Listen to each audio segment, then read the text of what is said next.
Bueno.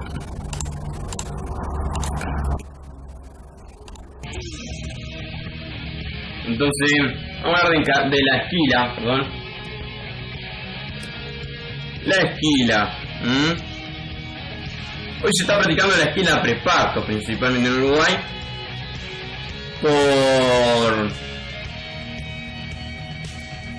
Por un montón de ventajas que nos da. Si bien la esquila posparto en primavera permitía producir un poco más de lana por vellón, no tanto más, pero hace unas décadas con el valor de la lana mucho más alto se justificaba tal vez hacer la esquila posparto por lograr esos 500 gramos más de lana por vellón, pues. Medio kilo de lana por vellón, ya que esquilando en octubre por ahí,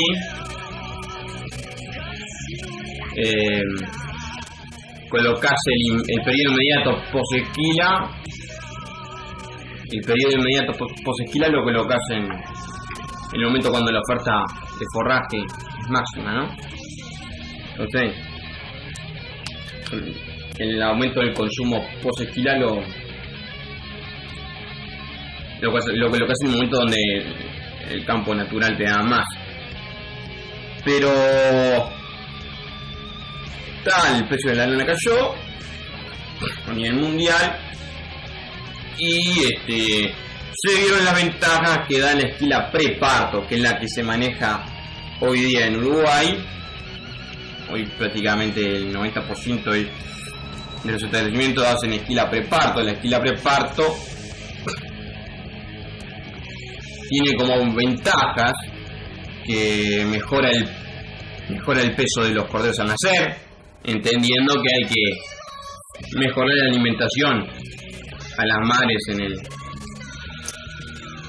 el preparto, ¿no? O sea, la esquila preparto mejora los indicadores de la cría, ¿no?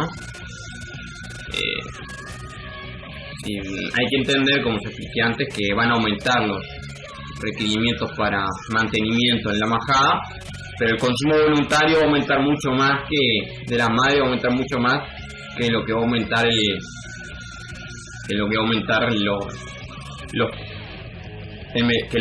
el metabolismo por la termorregulación, ¿no? O sea que estamos hablando de julio a agosto, julio principalmente, ¿no? Entonces,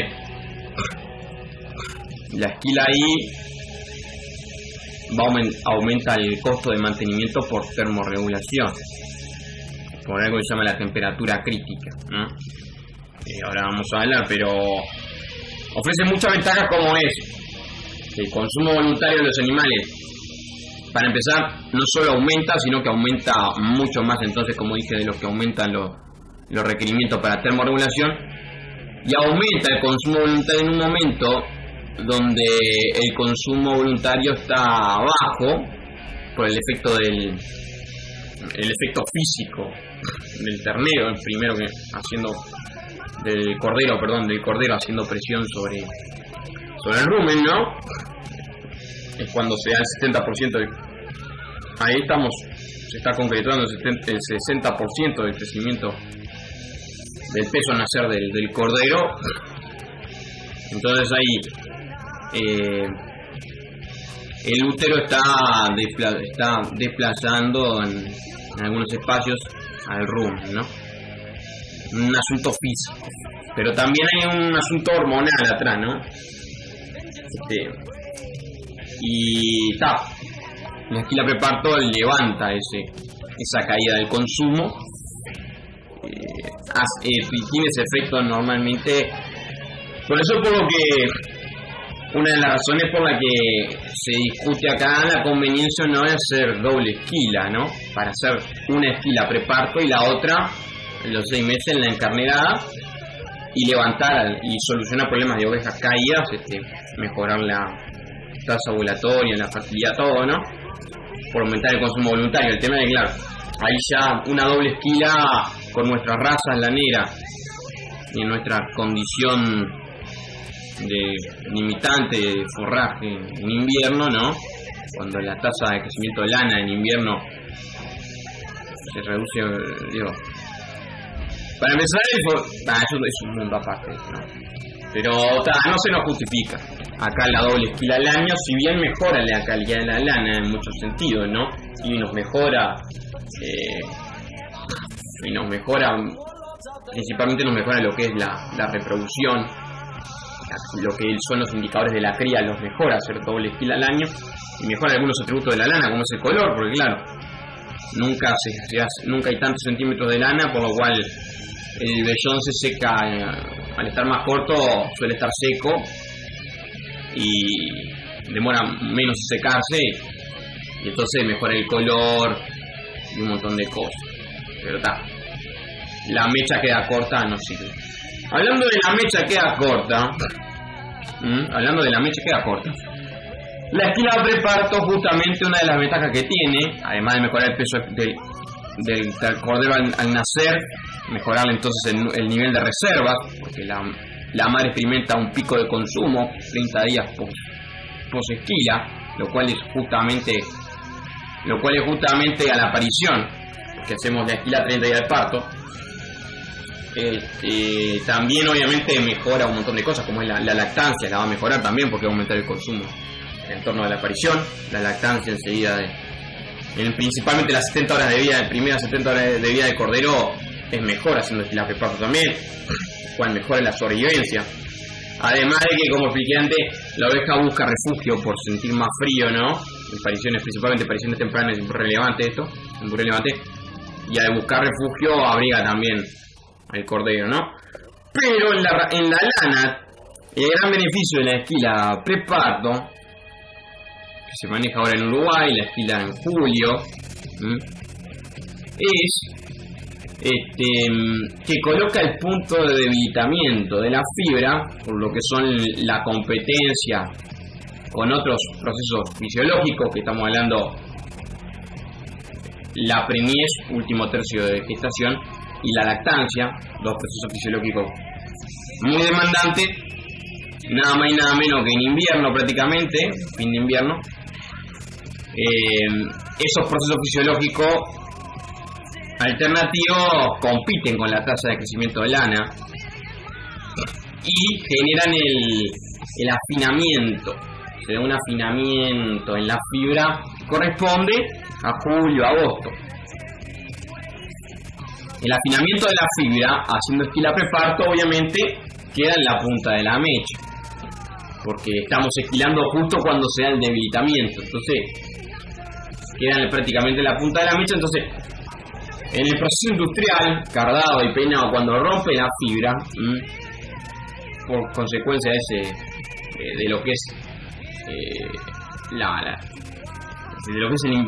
el crecimiento, el momento en la fibra en el que se dio el crecimiento en invierno, rompe la punta, por lo cual nos aseguramos quedarnos con una mecha de mínimo 6 centímetros.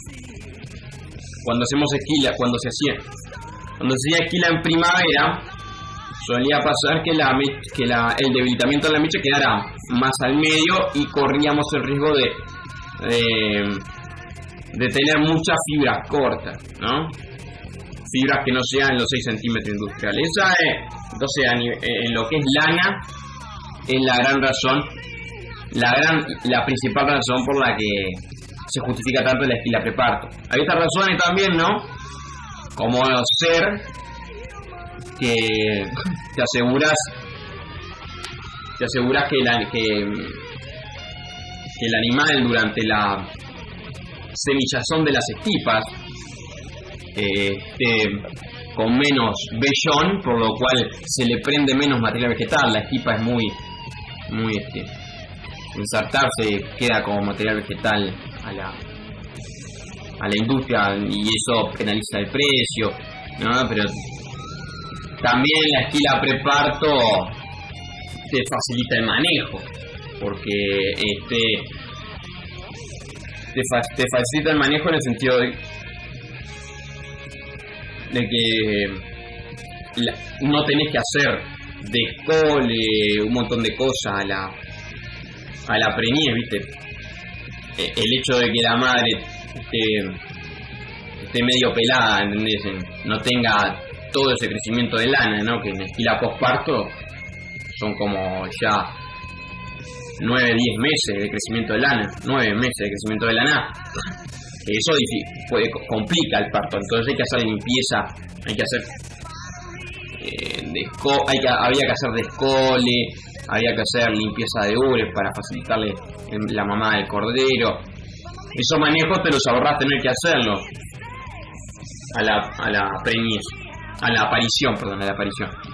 Obvio, después en la encarnerada va a tener que hacer descole para facilitar el servicio del carnero.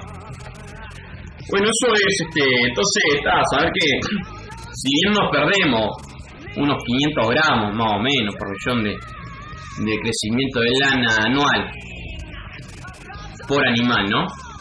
Haciendo esquila preparto respecto a posparto, nos ganamos un montón de ventajas, principalmente nos ganamos una de las cosas más complicadas, que es mejorar la sobrevivencia de los corderos. En establecimientos que están apuntando a la prolificidad, ¿no? A aumentar el porcentaje de mellizos, sabiendo que la dificultad para la sobrevivencia de esto, ¿no? La esquila preparto viene a ayudar al sistema en ese sentido, ¿no? Por todo lo que hablamos ya antes, y además no mejora bastante atributos de la fibra. Vamos a estar hablando de eso entonces. Entonces la esquila en octubre coincidía, se hacía ahí coincidente con la mayor tasa de crecimiento de la pastura, y esto determinaba una mayor producción de lana. Por eso es que se hacía esquila en octubre y noviembre. Frecuencia de esquila.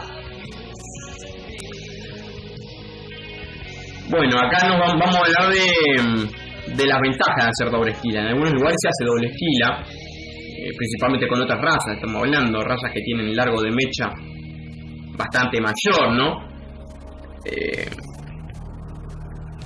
Tiene ventajas hacer doble esquila. Por ejemplo, mayor producción de lana por animal. Y sí, el animal aumenta el consumo voluntario 2 veces al año.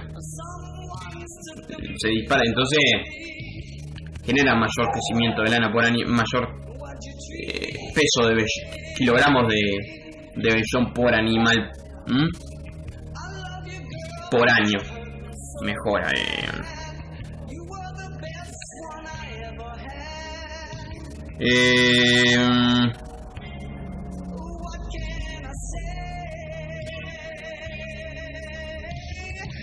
Se reducen los desperdicios. Sí, se reducen haciendo doble esquila se reducen los desperdicios. Y sí, suelen haber menos manchas con orina, o sea, todo lo que se reduce la lana contaminada, porque eso es lo que está diciendo, porque al esquilarlo 2 veces la lana cuando la esquilada está más limpia y hay menos puntas quemadas, menos contenido vegetal, menos amarillamiento, también porque el vellón está más corto, pasa más tiempo seco, la actividad bacteriana, los hongos no tan importante, todo eso, ¿no? Facilita el manejo de los animales, como ya dije. Se reduce el porcentaje de ovejas caídas haciendo doble esquila por año. Esto es importante en 2 momentos, y esto nos vendría muy bien en hacerlo en dos momentos tan cruciales como es la encarnerada y la parición. También te ahorras laburo por limpieza de ubres y todo lo que ya expliqué, ¿no? Y en el preparto el descole, y también en la preencarnerada el descole.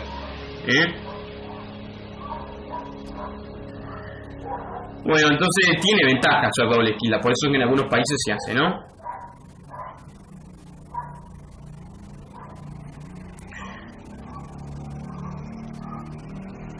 Pero los inconvenientes son que se deprecia la lana por no llegar al largo industrial. En nuestras razas, estamos hablando de Merino, Indian, ¿no? Son razas que tienen largo de mecha de 7 centímetros por ahí, esquilando una vez al año, 7, 8, en el mejor de los casos, 9. No llegamos al largo de mecha suficiente como para asegurarnos 6 centímetros por esquila de largo de mecha. Por eso se deprecia el valor de la lana por la se aumenta. Puede haber mayor mortandad de animales, sí, ¿no? Es un estrés más, se incorpora y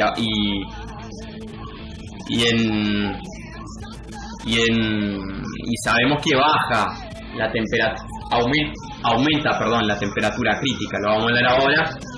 Hacer doble esquila aumenta la temperatura crítica de los animales. La temperatura crítica es temperatura por debajo de la cual se tiene que aumentar el metabolismo, la tasa metabólica, para regular la termorregulación. Obviamente animales con menos centímetros de lana tienen temperatura crítica mayor. Con menos centímetros de lana tienen, sí, temperatura crítica mayor, o sea, capaz que con viento huracanado y una temperatura de 18 grados, 15 grados ya empieza a tener que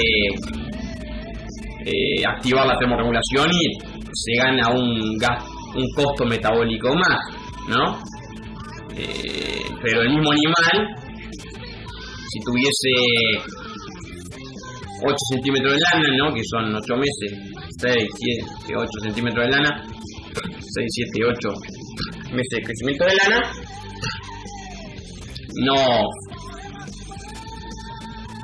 va a mantener una temperatura crítica muy baja, al revés, porque la lana aísla mucho de la temperatura ambiente y además te hace mucho, buferea mucho de lo que es el viento, ¿no? Entonces estamos hablando de un animal, por ejemplo, un animal con 8 centímetros de lana puede puede estar teniendo ganancias de peso aún por debajo de 0 grados Celsius, aún bastante por debajo de 0 grados Celsius, cosa que en nuestro invierno no pasa, pero con temperaturas de como menos 10 grados Celsius, bueno, si tiene 8 o 10 centímetros de lana, el animal comiendo tampoco una locura, ¿no? O sea, comiendo lo suficiente, lo ajustado para ganar peso, sin incrementar mucho los costos para mantenimiento, termorregulación, en un invierno así salado, ¿no? Ya un invierno europeo, ¿no? Tiene ganancias de peso. Si estuviese pelado, no, palmó. Se lo consume, se cataliza, metaboliza todo para termorregulación. No me quiero tener en eso.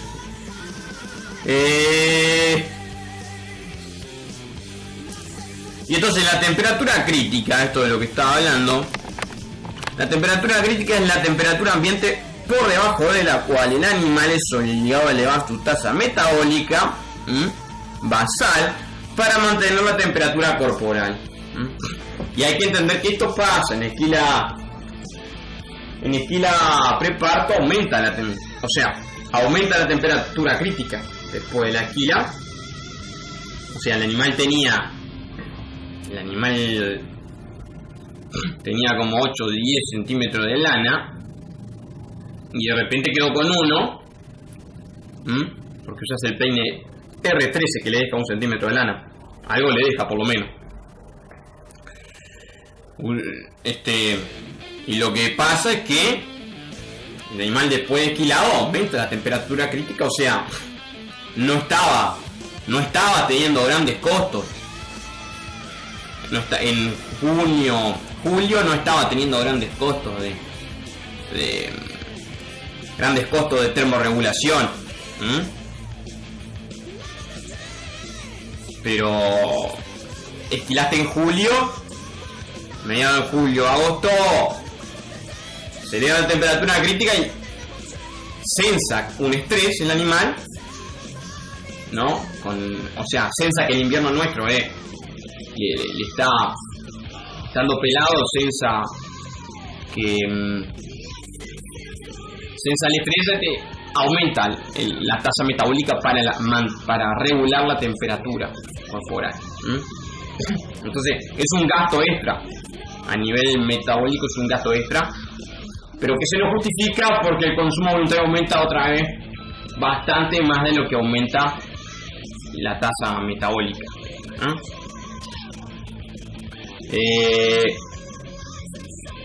Los factores que regulan la temperatura crítica, obviamente es el nivel alimenticio, ¿no? Nivel alimenticio, o sea,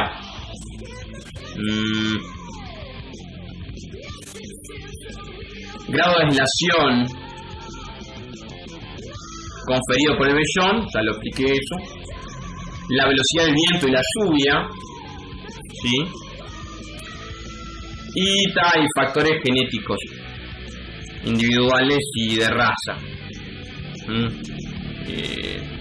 También la consanguinidad puede afectar la temperatura crítica, o sea, que haya habido endogamia, ahí está. Acá tengo un ejemplo en el que explico eso de cómo el mismo animal, esquilado o no esquilado, el mismo animal experimentando buenas ganancias.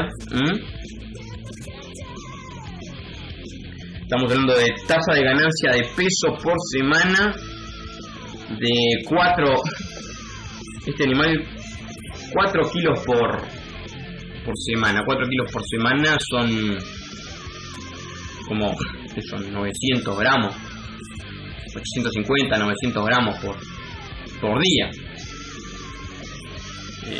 Mucho, ¿no? Es mucho eso. Entonces, este animal experimentando ganancias superiores a 800 gramos,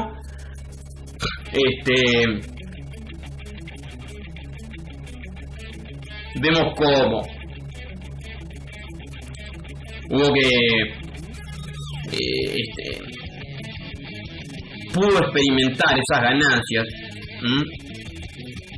conteniendo 8 centímetros de lana, pudo experimentar esas ganancias aún en un invierno que en Uruguay nunca va a haber, un invierno de menos 10 grados Celsius.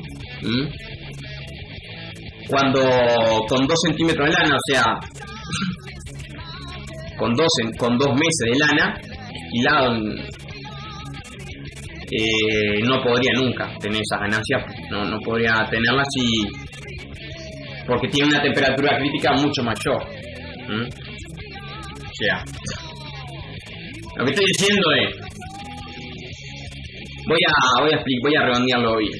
Esta raza, este animal, la raza es una black face, cara negra. La cara negra, la raza esta, el animal está experimentando ganancias de 800 gramos por día. Y con 2 centímetros de lana. Sin embargo, con 2 centímetros de lana, el animal necesitaba para no tener que andar activando esta termorregulación, ¿no? O sea, que se activa la temperatura crítica, ¿no? Para que todo sea, prácticamente todo, para ganancia, el animal tenía que estar con una temperatura superior a 10 grados Celsius. Sin embargo, con 8 grados, con 8 centímetros de lana, el animal pudo ser, con 8 centímetros de lana, el animal pudo pasar el peor invierno. Hablamos de temperaturas menores a 10 grados Celsius, y aún así prácticamente ni se enteró del frío que había, o sea, el ajuste de la alimentación respecto a la ganancia fue prácticamente el mismo que teniendo 2 centímetros de lana con temperatura de 10 grados positivo. Lo que quiero decir es que en ninguna de las dos situaciones se activó el mecanismo de termorregulación, o apenas se enteró. Pero con 8 centímetros de lana lo pudiste invernar en un invierno que ya es del norte de Europa, ¿no? Es lo que estoy diciendo. O sea que se entiende lo que digo, ¿no? También acá juega el viento.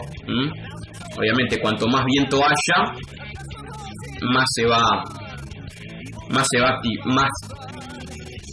antes se va a activar la temperatura crítica. O sea, cuanto más viento haya, la temperatura crítica aumenta más.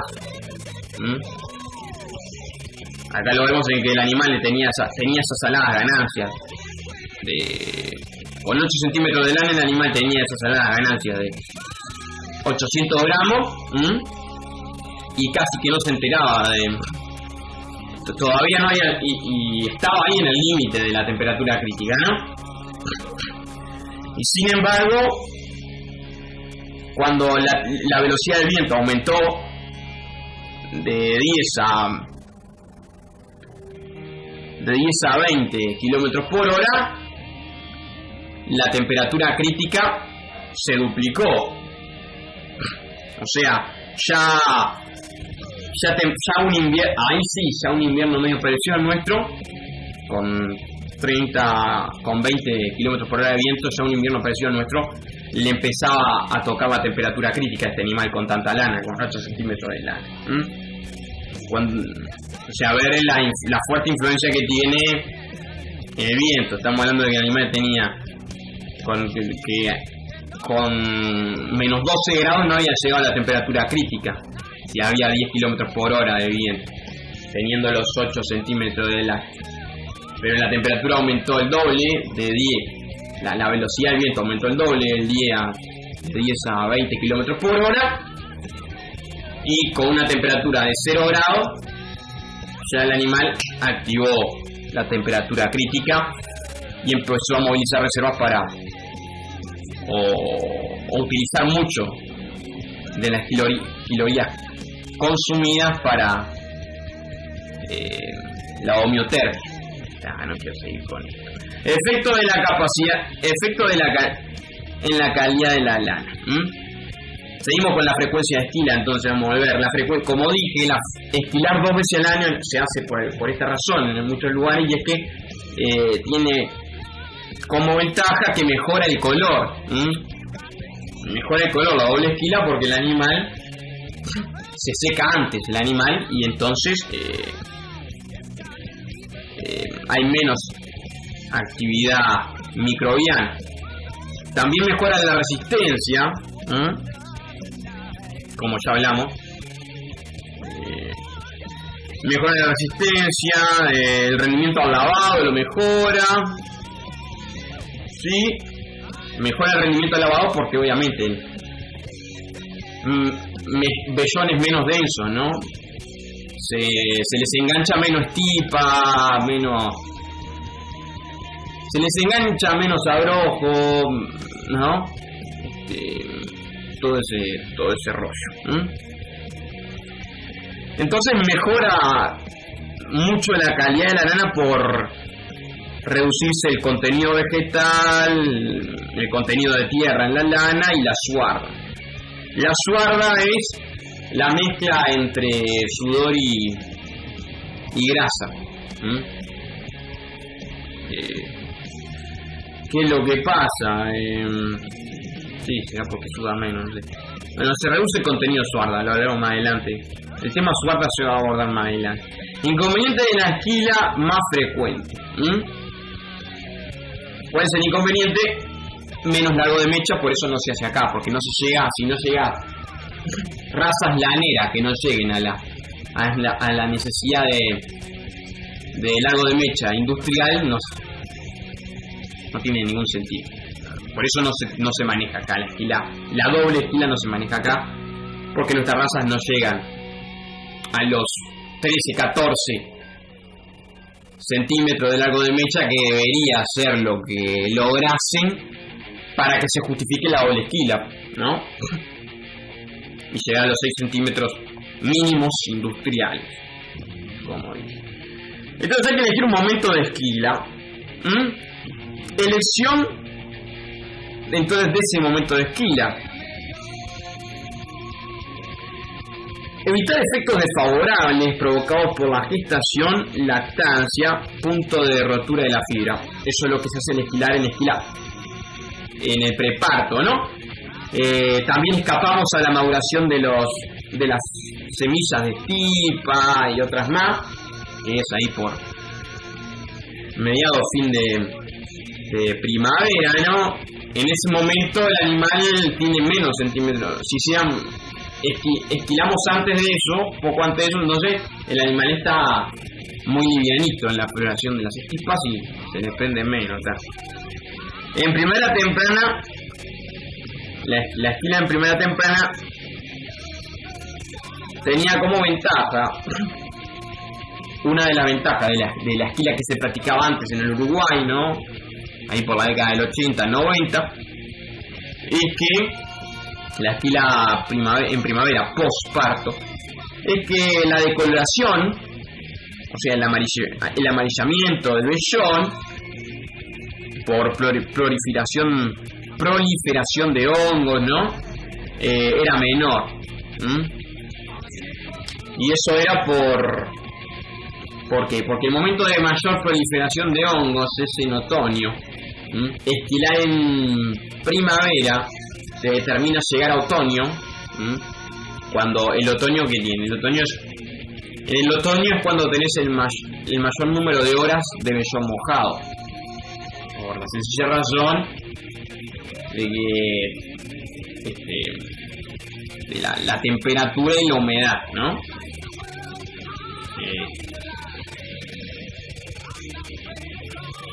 Y sí. Y además la temperatura, o sea, la temperatura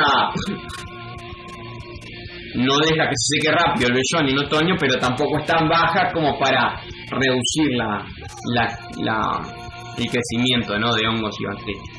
Contrario a invierno, que en invierno el vellón puede estar mojado capaz igual que otoño, pero las temperaturas son muy bajas y no hay tanta proliferación de hongos. En otoño, entonces, llegan, cuando se esquilaba en el posparto, pero llegaban con 3 centímetros menos de lana, ¿no? Porque se esquilaba 3 meses después, respecto a la esquila preparto.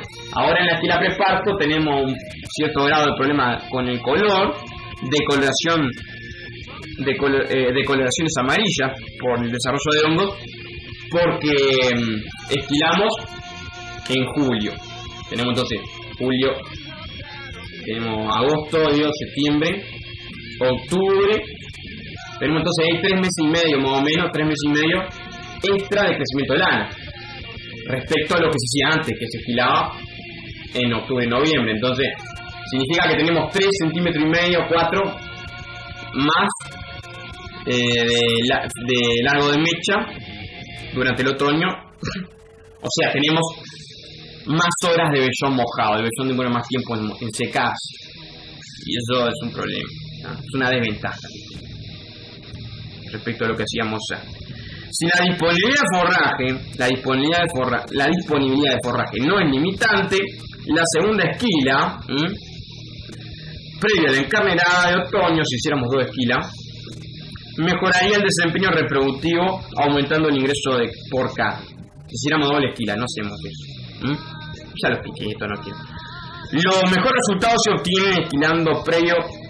Sí, ya lo expliqué. Entonces, en conclusión, en el país, principalmente por nuestras razas en este país, no se justifica la esquila a intervalos menores a 1 año, porque se acorta el largo de mecha más de lo que las necesidades industriales significan, ¿no?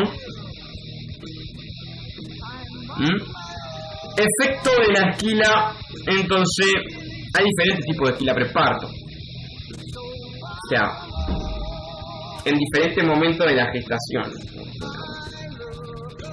Hay esquila temprana en la gestación y hay esquila preparto como la que se trabaja acá es 30 días previo al parto. O sea, esquilar a la mitad del último tercio de gestación. 30 días preparto.